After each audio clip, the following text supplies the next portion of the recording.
mga kalutong bahay, magluto tayo ng honey glazed chicken. Ito ang ating finished na product. Umpisa na tayo. Una, meron ako dito 1 kilo at 1/4 na chicken. At atin itong i-marinate ng 30 minutes. Maglagay ako dito ng 2 kutsarang paprika, 1 teaspoon ng ground black pepper, 1 teaspoon ng garlic powder, at atin lang itong i-mix. Maglagay pa rin ako dito ng konting soy sauce. Gamit ng ating kamay, atin itong haluin ng mabuti. Malinis itong aking kamay.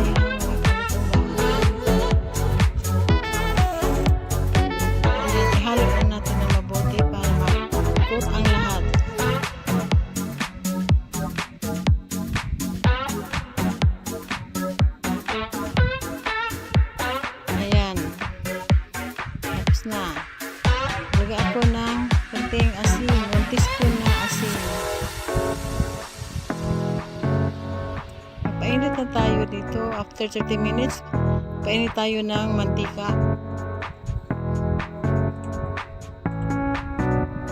Pag mainit na yan, lagyan na natin ang ating marinate ng chicken.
Dito mga kalutong bahay, pag dito sila lagyan nila ng cornstarch. Ako hindi, saka kumain. Tapos na ang ating pag-fry. Gawa na tayo ng kanyang sauce. Siyang i-continue natin sa pagluto. 1 cup na tubig at 1 tablespoon ng cornstarch. Sugar na 1 kutsara, brown sugar.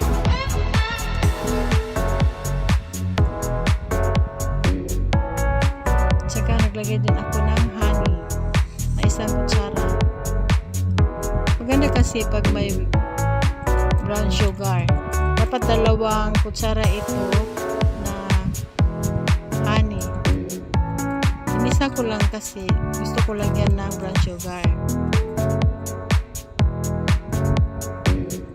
1 tablespoon na soy sauce.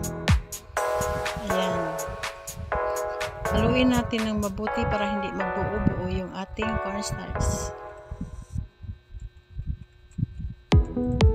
Tapos dito, mag-gisa na tayo ng bawang.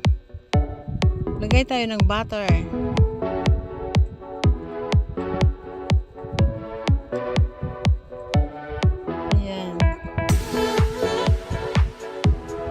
Tunawin muna natin ang butter, saka tayo maglagay ng another 1 tablespoon ng mantika. Kahit anong mantika pwede.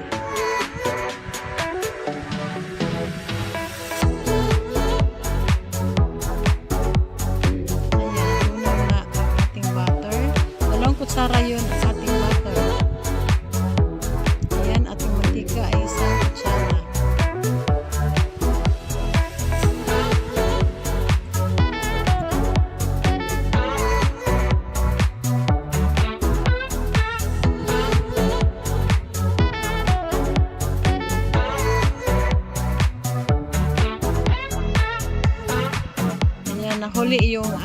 igisa natin ng bawang. Kasi akala ko, nagisa ko na ang bawang. Kaya sinisit aside ko muna yung pinatunaw kong butter kanina. Tsaka nag-iwan lang ako ng konti dito sa ating kawali at iginsa sa bawang. Maya-maya pag bumango na yung ating bawang, saka na natin lagay yung ating tinunaw na butter. Ayan. Okay. Dito na yan dyan. Meron na yan. Cornstarch, lahat-lahat. Ayan. Pakaluan lang muna natin yung mabuti hanggang sa medyo mistake siya. Saka ilagyan na natin yung ating fried na chicken. At iluto natin yan dyan. Kasi fried na natin yun. Hindi pa yan sa tayo na luto talaga. Kailangan pa natin lutuin yan ng mabuti. Ayan. Hanggang sa mag-reduce na yun ang kanyang sabaw. Ayan. Takpan na natin. Ayan na siya. Kunti na siyang nag-reduce.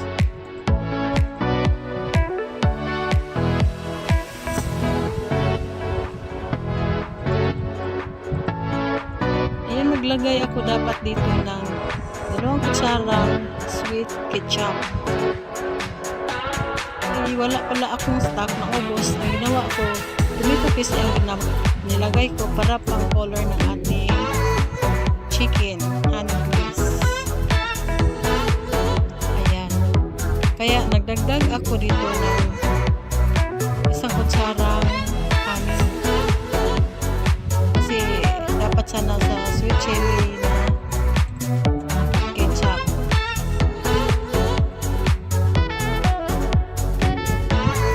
Shout out mga kalutong bahay. Shout out sa lahat ng aking mga friends, mga subscribers. So, hindi pa pala nakapag-subscribe sa aking channel, please subscribe and hit the notification bell para updated kayo sa aking mga video. Ayan na, nag-reduce na talaga yung sabaw ng ating honey glazed chicken. Ayan, bango.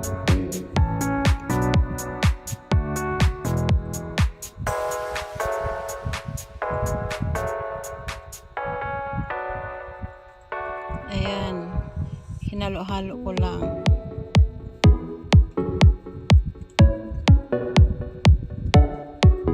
Na inano ko na yan, tinikman ko na kung tama na ba ang timpla. Tama na siya, hindi ko na napakita.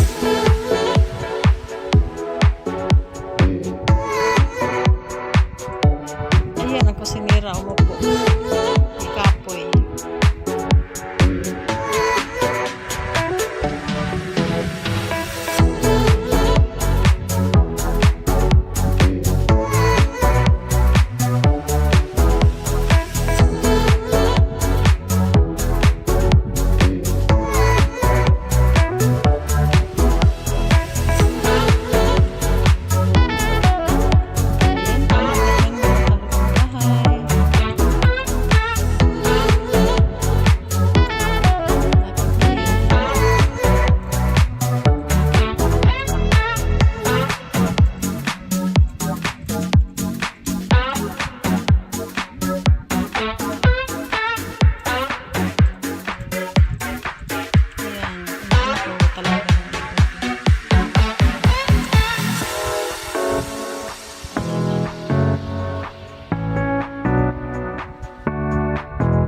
Sana mga kalutong bahay, nagustuhan ninyo itong ating recipe ngayon. At maraming salamat sa inyong panonood. At naglagay ako dito ng sesame seeds. Depende na yun. Kung meron kayo, pwede nyo lagyan. Lagyan ng konting dahon ng sibuyas. Pangpaganda ng